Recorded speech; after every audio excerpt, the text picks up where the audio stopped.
Hey guys, Dave Moore, DaveMoore.com, making a video today on something that I haven't really talked about, so I figured I would go ahead and do it.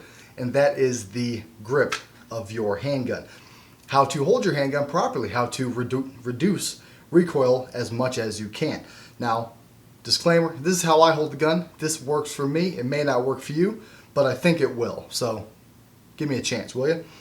Ultimately, what I do is, step one, I get my hand as high up on that beaver as I can.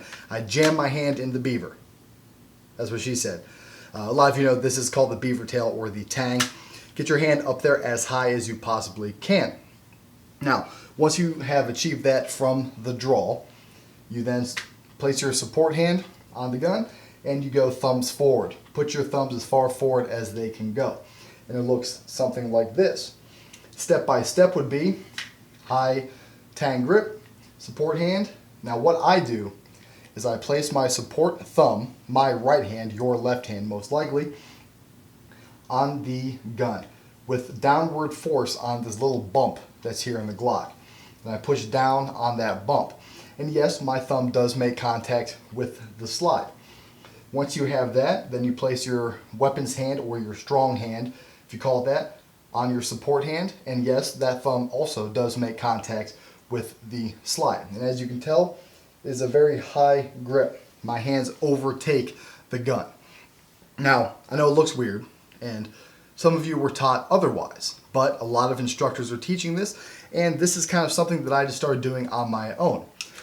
I know a lot of you are also thinking that, well, with your thumbs making contact on the slide like that, you're going to impede the gun's functionality, and that you are going to screw up your aim as to push the gun from side to side. Well, no, you're not. You're not pushing on the slide, but your hands do and your thumbs do make contact with the slide. And don't worry, that slide is not going to get your hand stuck in there, because I've shot thousands of rounds and that has never happened. So, moral of the story one more time, high tang grip, get your hand up there in the beaver as high as you can. Support hand on and let it rip. And that's kind of what it looks like. Now I'm at the range, a lot of people say, damn Dave, you have a really high grip on that gun. And yes I do. And the reason is, the higher the grip that you have on that gun, the more recoil that you can control.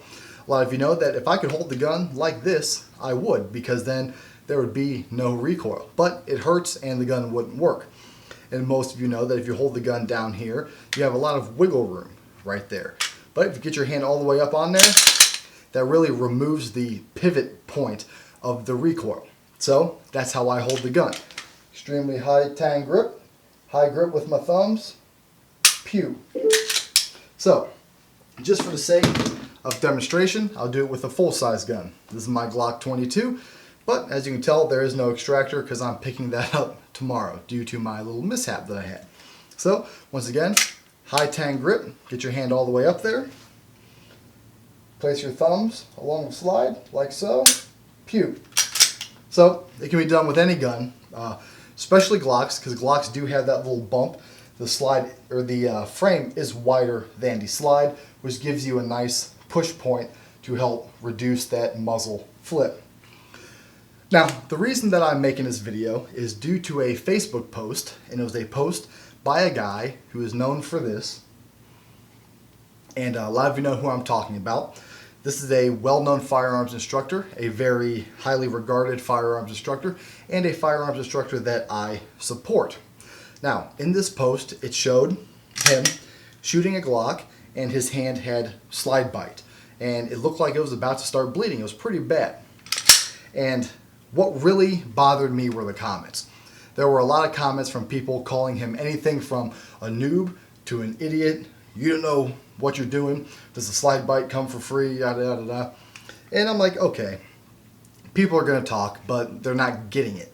And what they were saying didn't make any sense.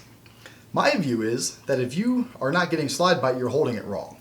For instance, when I take a firearms class, my gun is full of blood. Usually my slide will have blood in it from here to here, and my hand will be bleeding and it will hurt. And that is a full day of shooting. 400 to 1,000 rounds of shooting, 8 to 10 hours a day. yeah, my hand is going to bleed. Now, one of the comments was, or is, that the pain from that slide bite is going to be a distraction in a gunfight. Well, I can tell you that's stupid, because my hand doesn't start bleeding and start hurting for, let's say, 500 rounds or a few hours of shooting. And in your average self-defense situation, you're shooting, let's say, 15 rounds tops, which is a lot, but let's just say 15 rounds. Yeah, that pain, you're not going to feel it. Especially if you're about to get dead, you're not going to feel that little pinch that's happening in your hand. So I just kind of wanted to talk about the grip and talk about that. Basically, if you're not getting slide bite, you're holding your gun wrong, in my opinion. Now, there is the exception. Some of you have skinny hands. Some females have really thin hands, and no matter how high they get on the gun, the slide clears their hand completely. Well, I've got fat hands and I've got big hands, so that's not the case for me. And for most of us, that slide does make contact with the gun. So, moral of the story is get up in the beaver as deep as you can go and get your hands as high on the gun as you can. Try it out. Let me know how it works for you. I'm sure it'll work great for you. Might be a little bit uncomfortable at first, but that's how I hold the Glock, and that's how I recommend everybody hold it. Once again, there is the exception though, as far as the slide bite goes.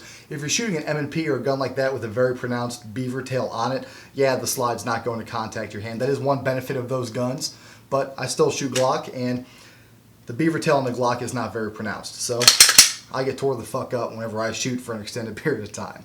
So give it a try, guys. Let me know how it works for you.